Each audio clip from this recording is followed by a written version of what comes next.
Dignitaries on dais, ladies and gentlemen.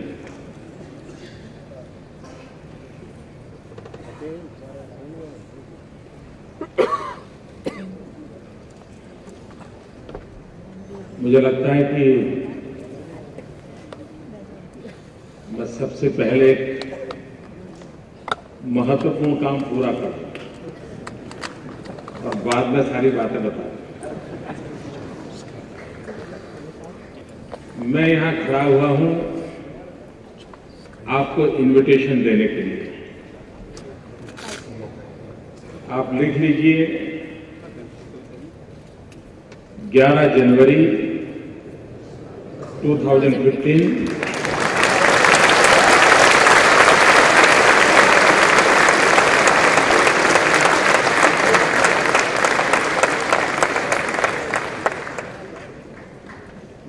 7वीं vibrant summit के लिए मैं आपको निमंत्रण देता हूं।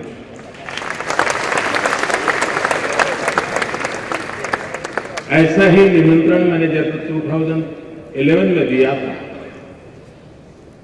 तो दूसरे दिन हमारे मीडिया के मित्रों ने मेरी पिटाई की थी कि अभी चुनाव बाकी है और मोदी 2013 का इन्विटेशन कैसे दे रहे हैं। इस बार ऐसा संकट नहीं है।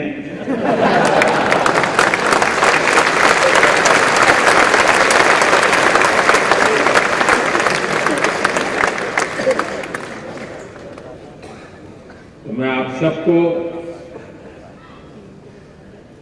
बड़े उमंग और उत्साह के साथ, नए सपनों के साथ, नई उम्मीदों के साथ फिर एक बार गुजरात वाइब्रेंट समिट में आने के लिए निमंत्रण देता हूं और मुझे विश्वास है आप अवश्य आएंगे।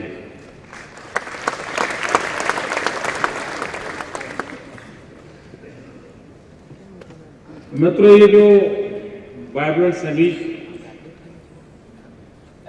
आपने अनुभव किया, देखा, सुना,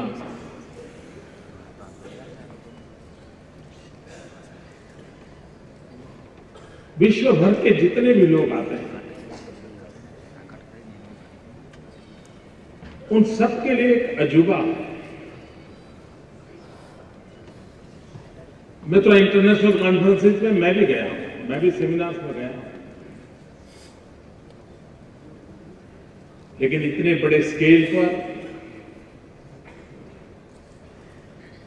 इतनी माइन्यूट डिटेल के साथ, इतनी विविधताओं के साथ, इतनी सारी मल्टीपल एक्टिविटी को जोड़ करके शायद ही विश्व में कोई इवेंट ऑर्गेनाइज होता होगा।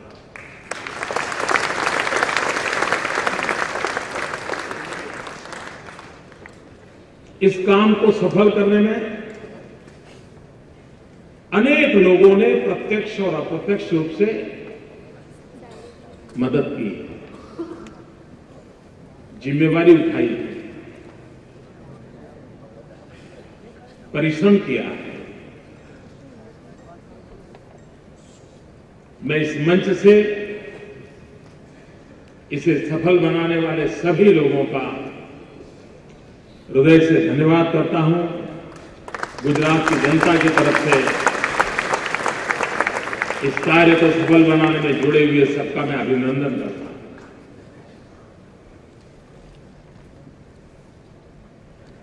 भाइयों बहनों, इस इवेंट को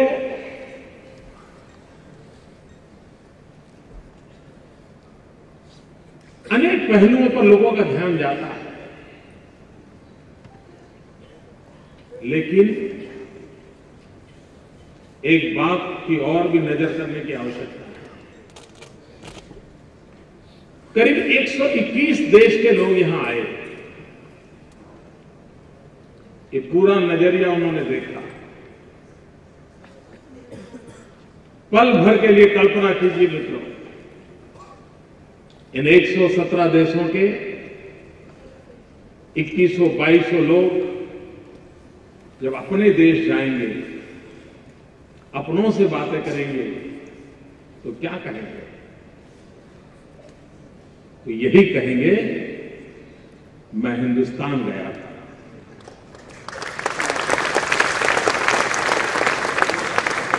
मैं इंडिया गया था, मैं भारत गया था।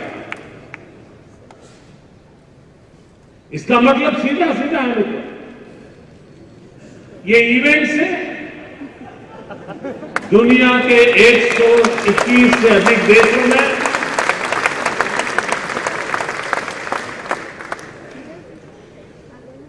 हम एक संदेश पहुंचाने में सफल हुए हैं कि ये भी एक हिंदुस्तान है।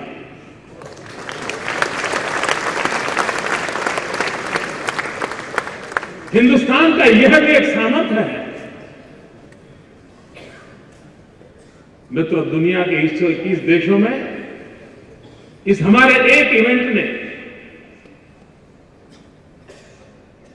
121 देशों में नए एम्बेसडर्स का जन्म दिया है।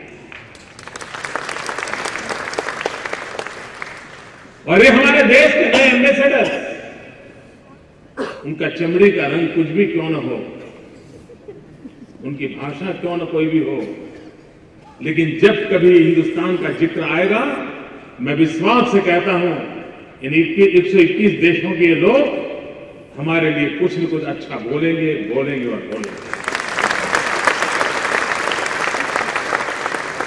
एक देश के नागरिक के लिए इससे बड़े गर्व की बात क्या हो सकती है?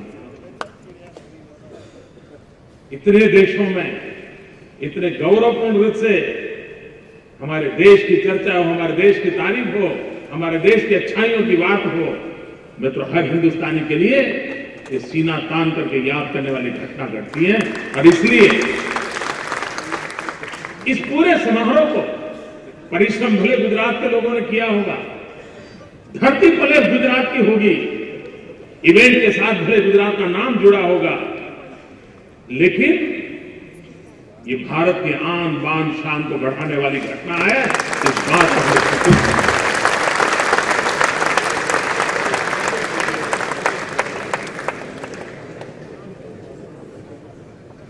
भाइयों बहनों, इस इवेंट से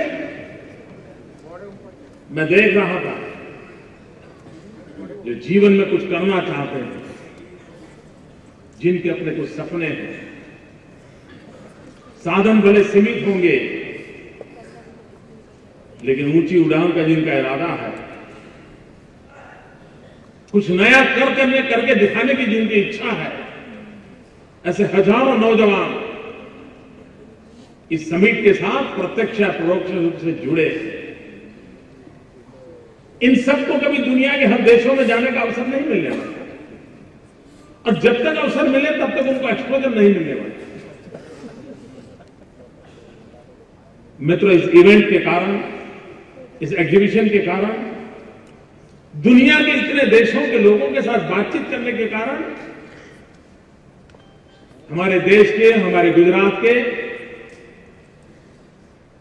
जो उभरते हुए एंटरप्रेन्योर्स हैं, जो उभरती हुई पीढ़ी है, उस पीढ़ी का एक विश्वास पैदा होता है कि हां यार, दुनिया इतनी बड़ी है, इतना सारा है, चलिए हम भी कुछ छोर को हाथ लगा लें, हम भी उस दिशा में आगे बढ़ जाएं।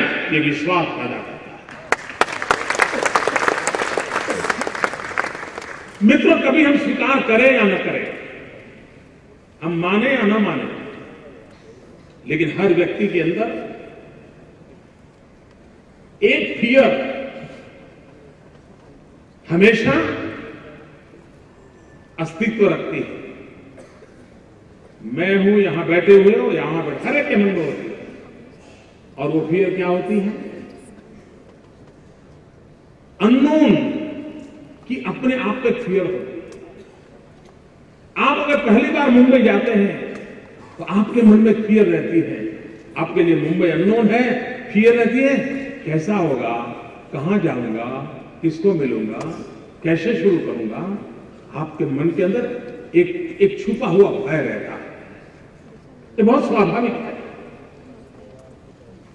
मित्रों, इस इवेंट के कारण दुनिया के इतने देशों को देखना, मिलना, समझना, सुनना, उसके कारण मेरे देश की, मेरे राज्य की जो नई पीढ़ी है, उनके लिए जो अननोन फियर का जो सेंटिमेंट है वो अपने आप खत्म हो जाता है और विश्वास के बीज बोले। अगर वो यहां किसी न्यूजीलैंड के व्यक्ति को मिला है तो न्यूजीलैंड जाने से पहले उसको न्यूजीलैंड के विषय में विश्वास पैदा हो जाता है, अननोन फियर उसके दिल में होती है। मित्रों, एक मनोवैज्ञानिक परिणाम होता है और उस मनोवैज्ञानिक परिणाम की अपनी एक ताकत होती है। मैं नहीं मानता जो रुपयों पैसों के तराजू को लेकर के बैठे हैं उनके लिए इन बातों को समझना संभव होगा। शायद मेरी 10 समिट होने के बाद कई लोग ऐसे होंगे जिनको समझदारी शुरू हो जाए।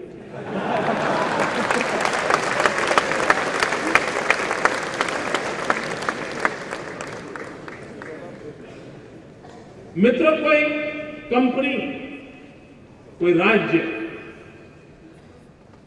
अरबों खरबों रुपया खर्च के कोई पीआर एजेंसी हायर कर ले, दुनिया के अंदर वो कंपनी या कोई स्टेट अपनी ब्रांडिंग के लिए कोशिश करें। मैं दावे से कहता हूं मित्रों, इतने कम समय में गुजरात ने जो अपना ब्रांडिंग किया है, शायद दुनिया की 10 ऐसी कंपनियां इकट्ठी हो ये स्थिति पैदा नहीं कर सकती। और कैसे हुआ है? तो इसलिए हुआ है कि हमने प्रारंभ से एक मंत्र लिया। लोग भिन्न भिन्न माध्यम से गुजरात के विषय में जानते थे। मैं पहली बार जब 2003 में लंदन गया, समिट को सफल करने के लिए मैं लोगों से मिलने गया था। उधर ऑस्ट्रेलिया की तरफ गया था, लोगों को मैं बता रहा था गुजरात आइए। तब लोगों के मन में एक जिज्ञासा था, पूछते थे गुजरात कहां है। मुझे कहना पड़ता था मुंबई से नॉर्थ में 1 घंटे का फ्लाइट है। आज लोग कहते हैं मुंबई जाना है तो गुजरात के पास ही है।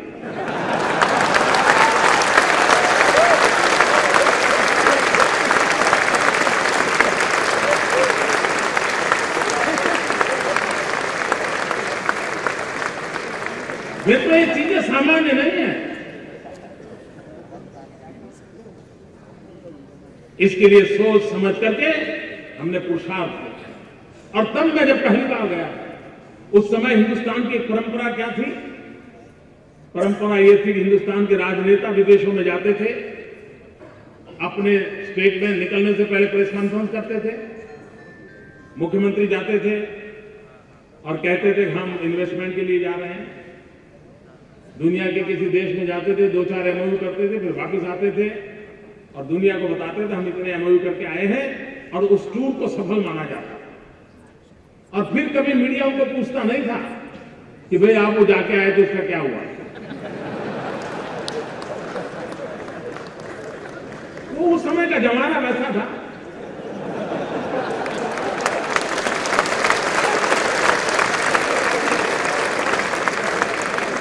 मतलब हमने 2003 के पहले ईश्वर ने क्या हमें समझ दी होगी, क्या ऐसा विचार दिया होगा। मैं ईश्वर का आभारी हूं कि मैंने डे 1 से काम किया। मैंने कहा हम दुनिया के देशों में जाके लोगों को समझाएंगे, बात करेंगे, लेकिन हम वो काम नहीं करेंगे जो आमतौर पर हिंदुस्तान की सरकारें करती हैं। मित्रों, मैं यहां किसी की आलोचना नहीं कर रहा। मैं एक दृष्टिकोण में बदलाव कैसे आता है वो दिखाना चाहता हूं। और मैं जब विदेशों में गया तो मैंने लोगों से कहा था, लोग मुझे कहते थे कि आप क्या चाहते हैं? मैंने कहा मैं कुछ नहीं चाहता, मैं इतना ही चाहता हूं सिर्फ एक बार गुजरात आइए। और मैं कहता था फील गुजरात। इतनी सी छोटी सी बात मैं कह के आया हूं दुनिया को, फील गुजरात। आज मित्रों, जो लोग गुजरात की धरती पर आते हैं, और मेरी मिट्टी की कसम कह करके मैं कहता हूं, इस मिट्टी की ताकत इतनी जबरदस्त है, हमारे पुरखों ने इतना परिश्रम करके संजाई हुई ऐसी मिट्टी है, यहां आने वाला हर व्यक्ति उसके सुगंध से अभिभूत होकर के दुनिया के देशों में जाकर के अपनी बात करता है।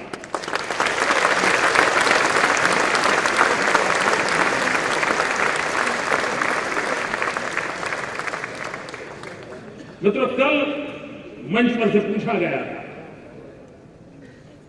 पता नहीं गुजरात की मिट्टी में ऐसा क्या है। ये सवाल बहुत स्वाभाविक है, हर किसी के मन में उठता है। पहले नहीं उठता था, अब तो उठता ही है।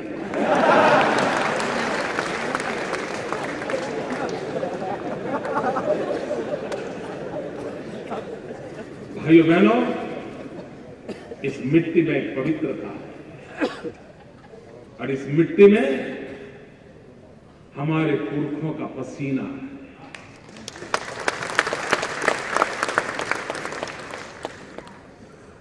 इस धरती को हमारे पुरखों ने अपने खुद के पसीने से सींचा,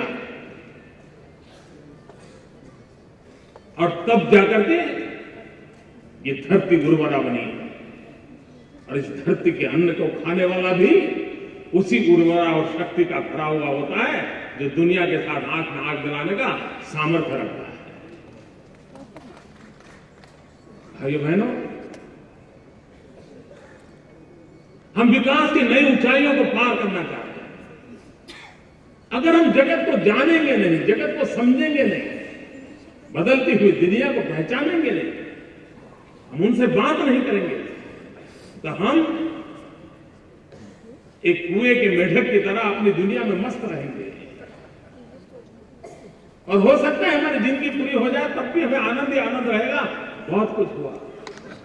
लेकिन जब बदलते हुए विश्व को देखेंगे, जहां समृद्धि पहुंच चुकी उस विश्व को देखेंगे, तो हमारे भीतर भी होगा, अरे यार वो यहां पहुंच गए, हमें तो अभी पहुंचना बहुत देर बाकी है।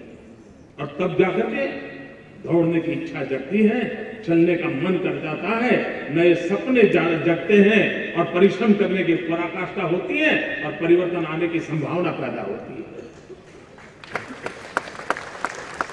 और इसलिए भाइयों बहनों, इसलिए समय की मांग है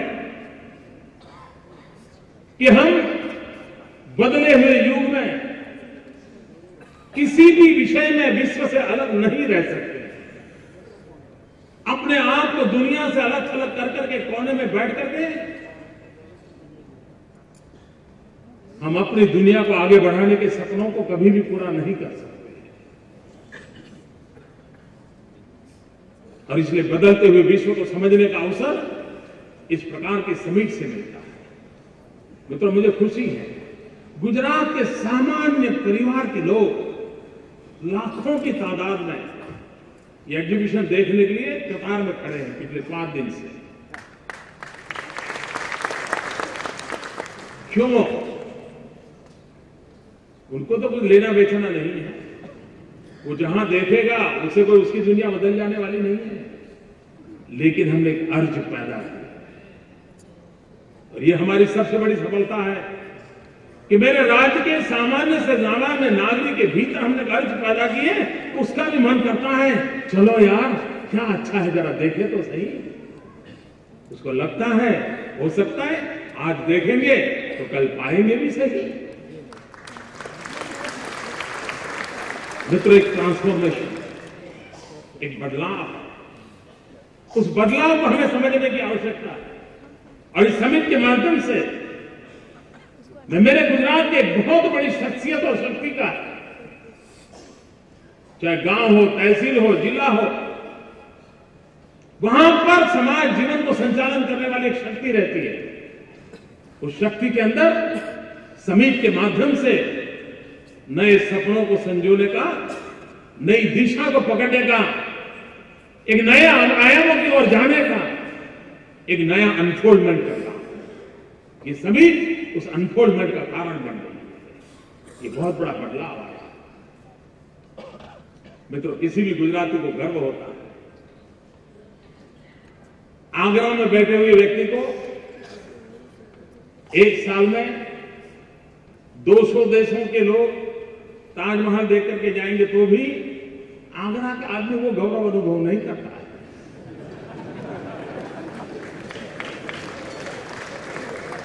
क्योंकि ताजमहल बनाने वाले ने बनाया, ईश्वर की इच्छा थी कि उस महाशय का आगरा में जन्म हुआ और आने को पता चला है दुनिया की गजाइबी है, चलो मैं भी जाऊं फोटो निकलवा के आ जाऊं। अपनापन महसूस नहीं होता, लेकिन इस धरती पर अपने पसीने से कोशिश कर करके दुनिया के 117 देश 121 देश के लोग आए तो हमारे सब लोगों को लगता है यार मेरे मेहमान, ये मेरे अपने हैं। और मित्रों मैं एक बात बताना चाहता हूं, ये बात जो मैं कह रहा हूं वो बहुत लोगों के समझने के बाहर की चीज है, वो समझेंगे, उनके लिए मैं समझ छोड़ के रखता हूं। मित्रों इस 121 देश के लोगों का यहां आना, हर वाइब्रेंट समिट में आने वालों की संख्या भी काफी है। अनेक देश के लोग हैं जो हर वाइब्रेंट समिट में आते हैं। मित्रों बार बार यहां आने से इस धरती के प्रति उनका भी लगाव हो रहा है, उनको अपनापन महसूस हो रहा है। आपने देखा होगा इतने सारे देशों के लोग, हर किसी की कोशिश है नमस्ते बोलने की, हर किसी की कोशिश है कैंसो बोलने की। वो अपने आप को इस मिट्टी के साथ जोड़ने की कोशिश करता है।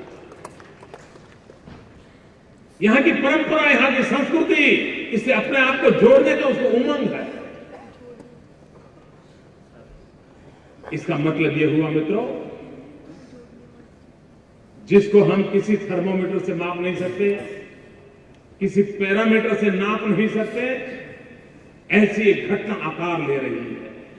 और वो घटना क्या है? दुनिया के अनेक लोगों का गुजरात के साथ बॉन्डिंग हो रहा है। और मित्रों मैं मानता हूं, और ये मेरी बात आने वाले दिनों में सत्य होकर के सिद्ध होगी, और मैं साफ मानता हूं ये जो बॉन्डिंग है वो अमूल्य है। इसका कोई हिसाब किताब नहीं लगा सकते। और मैं विश्वास से कहता हूं कि this bonding is stronger than the branding.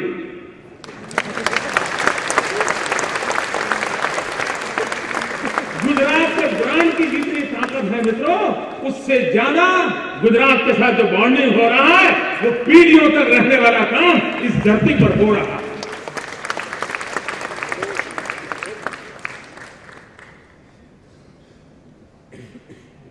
Gujarat में कोई भी घटना घटेगी, अच्छी हो या बुरी, आप विश्वास कीजिए मित्रों, इन सब के देशों में गुजरात की चर्चा अवश्य होगी। अच्छी बुरी घटना के साथ उनका भी मन जुड़ा होगा। मित्रों एक अर्थ में गुजरात का ये विश्व रूप खड़ा हो रहा है। एक्सपांशन ऑफ गुजरात, एक नया विश्व रूप गुजरात का खड़ा हो रहा है। मित्रों इतने कम समय में एक राज्य का विश्वरूप बनना, यह अपने आप में बहुत बड़ी सिद्धि। और इस सिद्धि को नापने के लिए आज के प्रचलित जो परंपराएं हैं, मान्यताएं हैं, वो कभी काम नहीं आई। एक दूसरे नजरिए से देखना पड़ेगा। भाइयों बहनों, दुनिया के इतने सारे देश के लोग हमारे उत्तर प्रदेश के व्यक्ति को भी गुजराती खाना खाना हो तो पूछता है यार उसमें गुड़ तो नहीं डाला है, दाल मीठी तो नहीं होगी ना, उसके मन में सवाल है। मित्रों जिनको 1 घंटा नॉनवेज के बिना चलता नहीं है, ऐसे 121 देश के नागरिक 2 दिन अपनी परंपराएं छोड़ करके हमारी गुजरात की जो भी वेजिटेरियन डिश है उसमें मजा ले रहे हैं। मित्रों क्या एक छोटी सी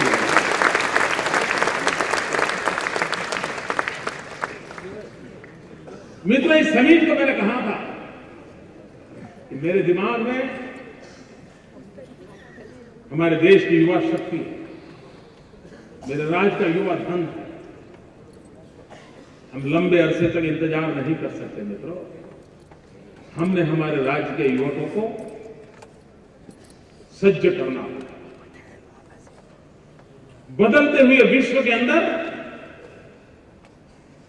अपनी ताकत से सर ऊंचा करके निकल पाए, ये स्थिति हमारे नौजवानों के लिए हमें पैदा करनी होगी। और ये हम सबका दायित्व है, सरकार के नाते दायित्व है, समाज के नाते दायित्व है, शिक्षा संस्थाओं के नाते दायित्व है। हमें उनको सज्ज करना होगा। लेकिन एक दो प्रयासों से ड्रास्टिक चेंज नहीं आता। छूट-फूट प्रयासों से इंपैक्ट क्रिएट नहीं होता। इसके लिए तो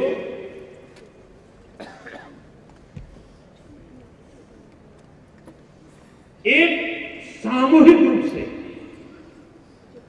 बड़े फलक पर और बड़े एग्रेसिव मूड में उस विराटता का दर्शन कराने, तब जाकर के बदलाव आया। मित्रों, कभी कभी हमारे शास्त्रों से हम भी कुछ सीख सकते हैं। छोटे से कृष्ण ने मिट्टी खाई। मैं नहीं मानता हूं मक्खन खाने वाले व्यक्ति को मिट्टी खाने का शौक होगा, लेकिन कोई न कोई तो रहस्य होगा, तभी तो मिट्टी खाई होगी। और मिट्टी छुप करके नहीं खाई थी। मां यशोदा देख ले उस प्रकार से खाई थी। मां यशोदा को गुस्सा है उस प्रकार से मिट्टी खाई थी। और तब जाकर के मां यशोदा ने मुंह खोला और पूरा विश्व रूप का दर्शन हुआ।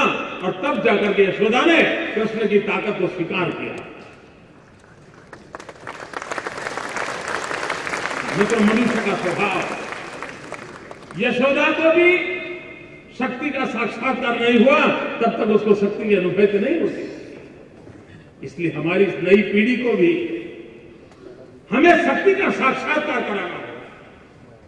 और उस मूल विचार को लेकर के हमने इस बार नॉलेज को केंद्र में रखते हुए विश्व के अनेक देशों से गणमान्य यूनिवर्सिटीज को बुलाया।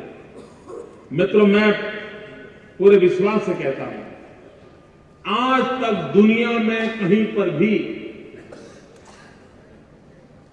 दुनिया के अलग अलग देशों की 145 यूनिवर्सिटीज एक रूफ के नीचे इकट्ठी हुई हो और उस राज्य के लोग उन 145 लीडिंग यूनिवर्सिटीज के साथ बैठ करके 2 दिन संवाद करके अपने राज्य के युवा जगत को कहां ले जाना, उसकी ब्लूप्रिंट तैयार करते हो। यह घटना दुनिया में कहीं नहीं हुई। मुझे गर्व है वो घटना मेरे गुजरात में घट गई, इस वाइब्रेंट समिट के साथ घटी। मित्र, 145 यूनिवर्सिटीज का एक स्थान आना और गुजरात आज जहां है उसको ध्यान में रखकर के चर्चा करके आगे बढ़ने के सपने संजोना और रोड मैप तैयार करना, ये अपने आप में एक बहुत बड़ी शुभ शुरुआत है। मित्रों, हम इस बात को मान करके चलते हैं कि भारत 21वीं सदी का नेतृत्व करेगा। ये सब इच्छा हम सबके दिलों में पड़ी है और विश्वास भी इसलिए पैदा होता है कि 21वीं सदी ज्ञान की सदी है। और जब जब मानव जात ज्ञान युग में प्रवेश किया है, हमेशा हमेशा हिंदुस्तान ने विश्व का नेतृत्व किया है। ये सद्भाग्य है कि हमारे रहते हुए हम उस ज्ञान युग के अंदर प्रवेश किया है और 21वीं सदी हिंदुस्तान की होने की संभावना है।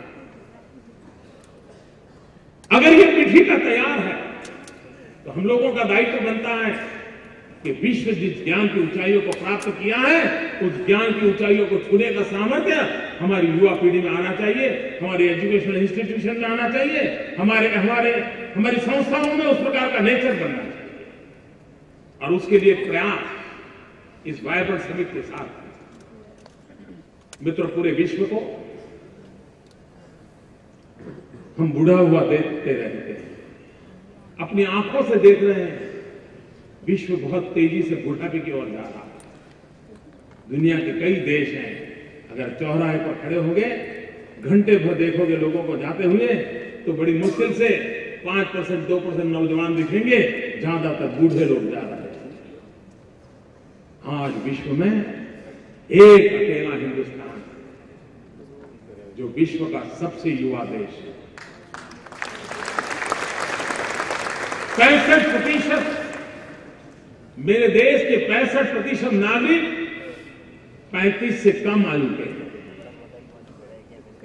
जिस देश के पास इतनी बड़ी युवा शक्ति हो, ज्ञान का युग हो, तो क्यों मित्रों, जब हम स्वामी विवेकानंद की 150वीं जयंती मना रहे हैं, और आज जब स्वामी विवेकानंद जी की 150वीं जयंती का जन्मदिन है, उस पर हम जब बात कर रहे हैं, तब क्या हम लोगों का दायित्व नहीं है कि हम सब मिलकर के स्वामी विवेकानंद जी के उस 150 साल जिस व्यक्ति के जन्म को हुए हैं, और जिसने आज से 125 साल पहले सपना देखा था, क्या 125 साल बीत गए?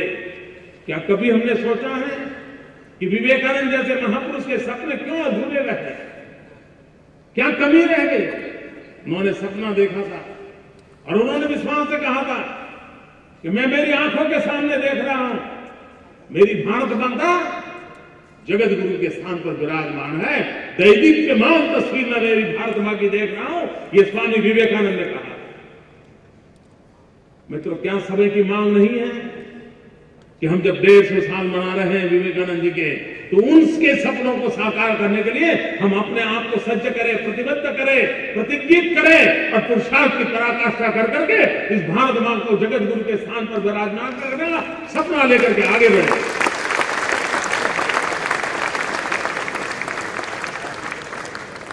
जिस देश के पास इतनी बड़ी युवा शक्ति हो, वो देश क्या कुछ नहीं कर सकता। उसकी भुजाओं में सामर्थ्य हो, तो जगत की सारी आवश्यकताओं की पूर्ति करने के लिए हम अपने आप को सज्ज क्यों नहीं कर सकते? मित्रों, इतने बड़े सपने को पूरा करने का भी बहुत छोटी सी शुरुआत से संभव हो, और हमने बल दिया है स्किल डेवलपमेंट। इस पूरे समिट में हम उस बात पर बल रहे हैं कि सारी दुनिया को वर्कफोर्स की जरूरत है, स्किल मैन पावर की जरूरत है।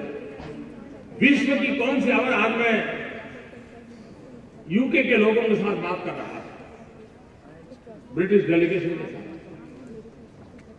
वो मुझे पूछ रहे थे आपको क्या आवश्यकता है। मैंने उनको अलग पूछा, मैंने कहा कि आप बताइए, आपको 10 साल के बाद किन चीजों की जरूरत पड़ेगी, इसका हिसाब लगाया है क्या? मैं कहा हिसाब लगाइए और हमें बताइए, हम उसकी पूर्ति के लिए अपने आप को अभी से तैयार करें। दुनिया को नर्सिस चाहिए, दुनिया को टीचर्स चाहिए, दुनिया को लेबरर्स चाहिए। और मित्रों, मेरा सपना अभी भी मैं कहता हूं, कुछ बातें हैं कुछ लोगों के पल्ले पड़ना संभव नहीं है। लोगों को लगता होगा कि यहां से तो डॉलर और पाउंड जमा करता है, लेकिन एक टीचर जाता है तो पूरी एक पीढ़ी का कब्जा करता है। ये ताकत होती है टीचर। और जब विश्व को मांग है और हमारे पास नौजवान है, तो क्यों नहीं दिल का मेल करके हम दुनिया में हमारे टीचर्स को पहुंचाएं। विश्व की आवश्यकता भी पूरी होगी, हमारे नौजवानों का भाग्य भी बदलेगा। मित्र, पूरी सोच बदलने की आवश्यकता है, और उस सोच को बदलने की दिशा में इस समिट के माध्यम से समाज और राष्ट्र के अंदर किस प्रकार के बदलाव आने चाहिए, वो दुनिया के साथ मिल बैठ करके हम सोच करके आगे बढ़ने की कोशिश कर रहे हैं। और इसी अर्थ में मैं कहता हूं, ये इवेंट मित्रों सबसे सफल इवेंट मैं मानता हूं। 2003 में हमने जब पहली बार वाइब्रेंट समिट की, गुजरात के व्यापारी उद्योगकार, हिंदुस्तान के व्यापारी और उद्योगकार, ये सब मिलकर के जितनी संख्या आई थी 2003 में, 2013 में उससे 4 गुना ज्यादा विदेश की संख्या आई। उस समय सब मिला करके दिख रहे थे। हमने छोटे से टावर हॉल के अंदर किया था और कहीं मीडिया की नजर में हमारी बुराई ना हो तो मैंने कहा था पीछे यार कुछ लोग बैठ जाना ताकि भरा हुआ दिखाई दे।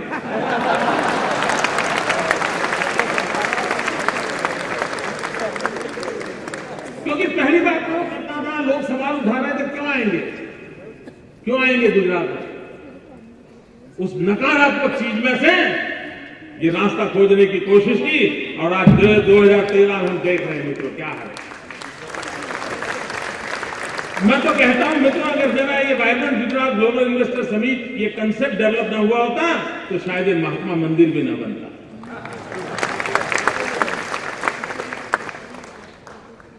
इतना बड़ी व्यवस्थाएं खड़ी क्यों हो रही है? व्यवस्था इसलिए खड़ी हो रही है कि हमें लग रहा है कि हम विश्व के साथ कदम से कदम मिलाकर चलने के लिए अपने आप को सज्ज कर रहे हैं।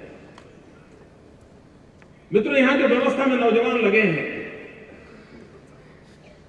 कॉलेज स्टूडेंट्स हैं, स्कूल स्टूडेंट्स हैं, एक हफ्ते के लिए यहां स्पेशली उनकी ट्रेनिंग भी हो रही, देख रहे हैं। मित्रों, उनकी आंखों में कॉन्फिडेंस देखिए। इतना बड़ा इवेंट उन्होंने सिर्फ देखा है, किसी को कहा होगा इधर जाइए, किसी को कहा यहां बैठिए, यही काम किया होगा। इतने मात्र से व्यवस्था से जुड़े हुए लोगों की आंखों में इतनी चमक आई है तो मित्रों, मेरे पूरे गुजरात में जो लोग इस निर्णय प्रक्रिया में शामिल होते हैं उनके जीवन में कितना बड़ा बदलाव आएगा हम सीधा सीधा देख सकते हैं। बाहर कुछ खोजने की जरूरत नहीं है। भाइयों बहनों, हमें गुजरात को नई नई ऊंचाइयों पर ले जाना। हमने पिछले वर्ष एक छोटा सा प्रयोग किया। वो प्रयोग था एग्रीकल्चर सेक्टर के लिए। कभी मैंने देखा था इजराइल के अंदर जब एग्रीकल्चर फेयर होता है तो मेरे गुजरात से कम 2000 किसान हजारों रुपया खर्च करके इजराइल के एग्रीकल्चर फेयर को देखने के लिए जाते हैं। कुछ कोऑपरेटिव वाले भी जाते हैं लेकिन उनको तो खर्च का प्रबंध वहां से हो जाता है, लेकिन सामान्य किसान नहीं जाता।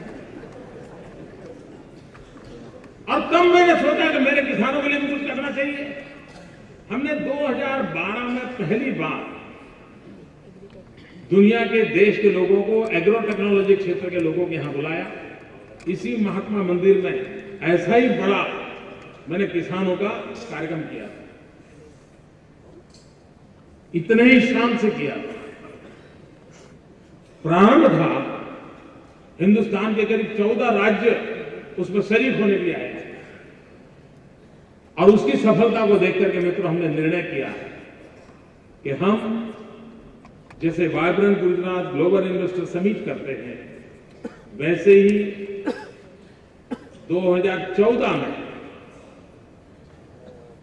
फिर 16 में, फिर 18 में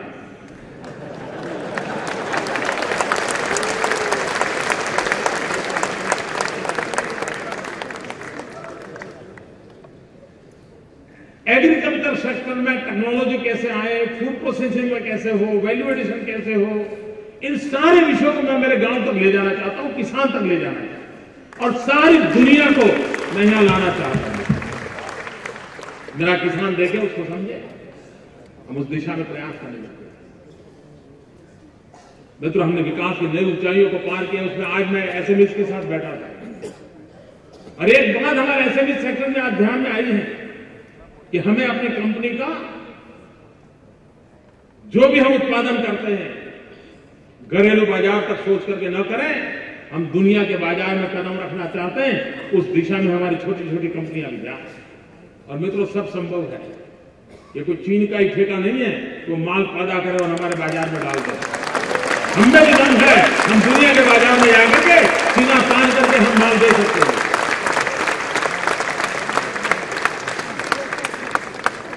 मित्रों, ये याद होना चाहिए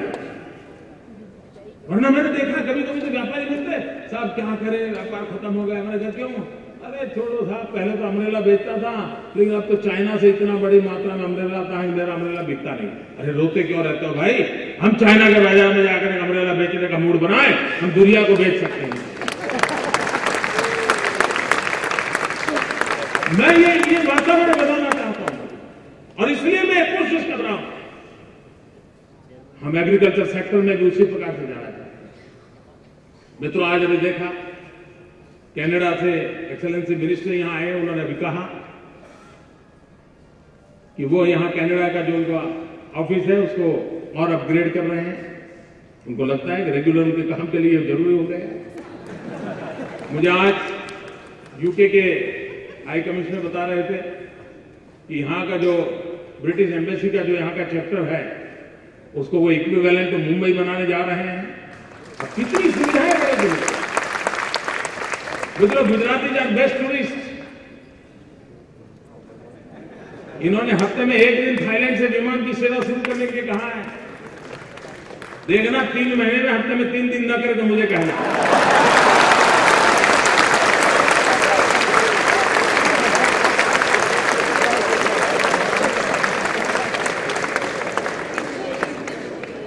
मित्रों, ये एक छोटी छोटी चीजें हैं, इसकी अपनी एक ताकत है। आप देखिए मित्रों, गुजरात ने एशिया में अपनी जगह बनानी चाहिए। एशियन कंट्रीज में उसने अपनी एक जगह बनानी चाहिए और जगह बनाने के लिए एक रास्ता है, भगवान बुद्ध। बहुत कम लोगों को समझ आता हूं। और मित्रों, थाईलैंड और गुजरात का ये नाता सिर्फ एक विमान की सेवा का नहीं है।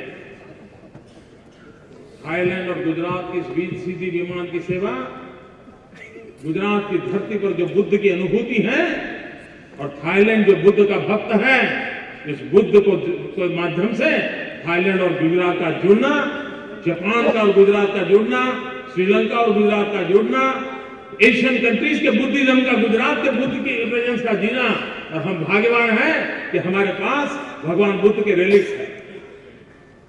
सारी दुनिया हमारे भगवान बुद्ध के रिलिक्स को हाथ लगाकर देख सकती है। हम इसके माध्यम से जोड़ना चाहते हैं पूरे एशिया को गुजरात के साथ। सिर्फ टीचर्स छोड़ बेच करके मैं काम अटकने वाला नहीं बना। मैं तो बहुत सारे सपने मन में पड़े हुए हैं और ये समय नहीं कि सब बातें पूरी कर दूं आज ही। लेकिन भाइयों बहनों, यह राज्य सफलता की नई ऊंचाइयों को छूने के लिए संकल्पबद्ध है। हम गुजरात के सामान्य से सामान्य जीवन की भलाई के लिए कोशिश करने वाले लोग हैं।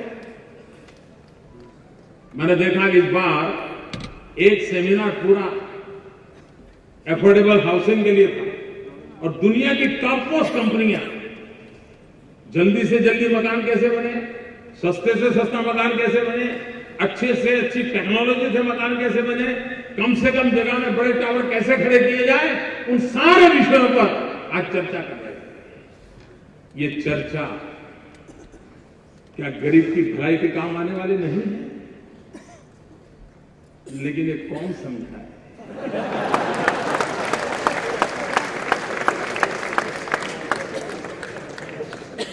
मित्रों, यहां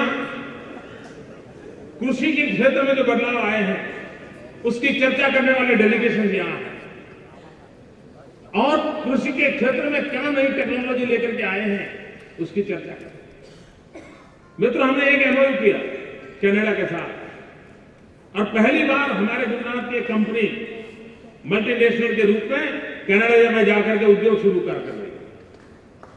उद्योग शब्द आते ही लोगों का कान भड़क जाते हैं। उद्योग यानी पता नहीं कोई बड़ा पाप है, ऐसा एक माहौल देश में बना दिया गया। मेरी ये कंपनी कनाडा में जाकर क्या करेगी?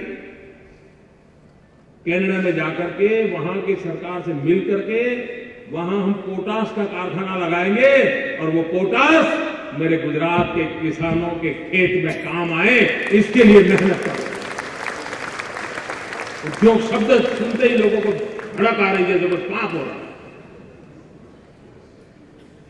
मित्रों, जीवन के हर क्षेत्र में बदलाव कैसे आए क्वालिटी ऑफ लाइफ में कैसे परिवर्तन आए, विश्व की बराबरी करने का सामर्थ्य हमारे में कैसा पैदा हो। इस समिट के माध्यम से जीवन के सभी क्षेत्रों को स्पर्श करने का हमने प्रयास किया। यहां हमने टेक्सटाइल इंडस्ट्री के समय में बहुत बड़े हमारे सेमिनार हुए।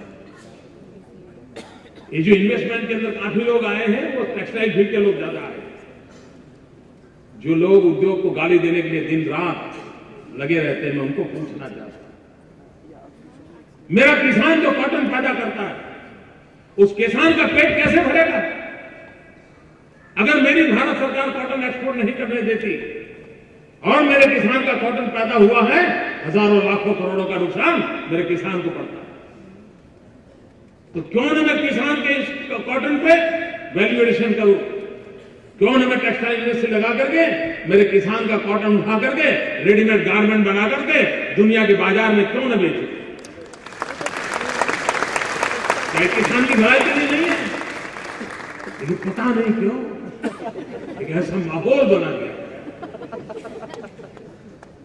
ये विकृतियां, ये नकारात्मकता, गुजरात उससे काफी बाहर निकल चुका है। मित्रों, इस समिट का एक सबसे बड़ा संदेश यह है कि दुनिया के समृद्ध देश भी रिसेशन की चर्चा में डूबे हुए हैं।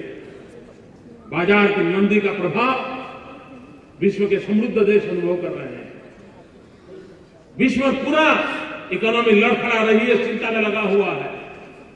मित्रों, ऐसे माहौल में, धुंधली सी अवस्था में, कंफ्यूजन की अवस्था में, उजाला कब होगा इसके इंतजार की अवस्था में मैं दावे से कहता हूं मित्रों, ये समिट पूरे विश्व को आर्थिक जगत के अंदर एक पॉजिटिव मैसेज देने का सामर्थ्य रखती है। दुनिया के हर समृद्ध देश को गुजरात की यह घटना एक पॉजिटिव मैसेज देने की ताकत रखती है। अनेक विषयों में हमने सिद्धि पाई, ये सिद्धि एक नई परिवर्तन कर आशा लेकर के आई। मैं तो इस गुजरात को महान बनाना है, भव्य बनाना है, समृद्ध बनाना है और स्वामी विवेकानंद जी का सपने पूरे हो, उस सपनों को पूरा करने के लिए गुजरात की जितनी जिम्मेवारी है उनको बखूबी निभाने का हमारा प्रयास है। मैं फिर एक बार इस समिट के लिए विश्व के जितने देशों ने सहयोग किया उनका मैं आभारी हूं। मैं विशेष रूप से कनाडा के प्राइम मिनिस्टर का आभारी हूं, जिन्होंने विशेष रूप से कल उनके एक एमपी को भेज करके एक चिट्ठी मेरे लिए भेजी और हमें शुभकामनाएं दी। मैं इसलिए मैं कनाडा के प्रधानमंत्री जी का भी बहुत बहुत आभारी हूं कि उन्होंने गुजरात पे इतना विश्वास रखा है। दुनिया का समृद्ध देश भारत जैसे देश के एक छोटे से राज्य के प्रति इतना आदर के साथ जुड़ने का प्रयास करे, वो अपने आप में बेमिसाल है।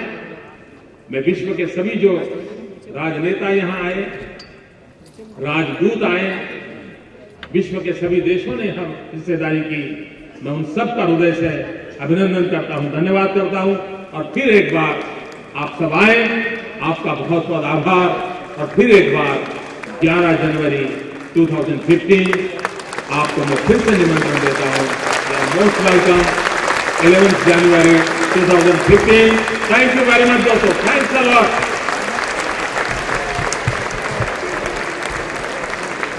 Thank you, Honorable Chief Minister, for the inspiring address.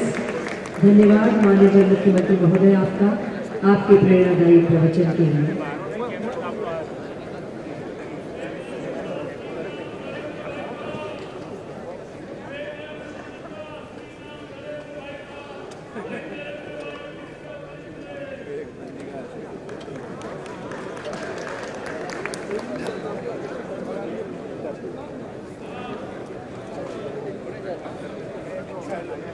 बात नहीं करी एक्चुअली तेरी भी थी